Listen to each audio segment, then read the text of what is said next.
So I was living on the interest. I give a little to Pastor Dorcas. You know, she's a pastor, she doesn't need a lot of money. So ingine kidogo mimi nakula na marafiki, ingine napeleka kwa siasa kidogo kidogo. So this money is in my personal account. I put it on a core deposit for 3 months. So every 3 months, it leaves my personal account, goes to a suspense account. It stays there at the end of the 3 months. Inarudishwa yote pamoja na interest. I remain with the interest. I reinvest it back. So that movement back and forth 4 times a year, a corporal in police said, I have 800 million every year that is coming to the account. You know, that movement back and forth. So they calculated for 8 years, they said it's 12.4 billion. And they put up a case of 12.4 billion.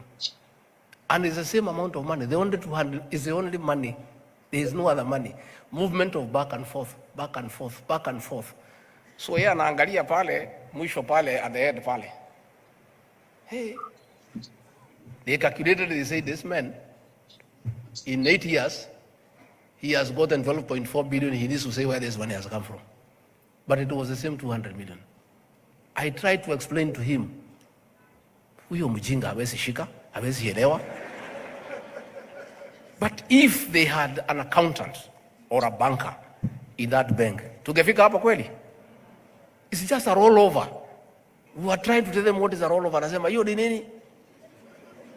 Hawezi shika.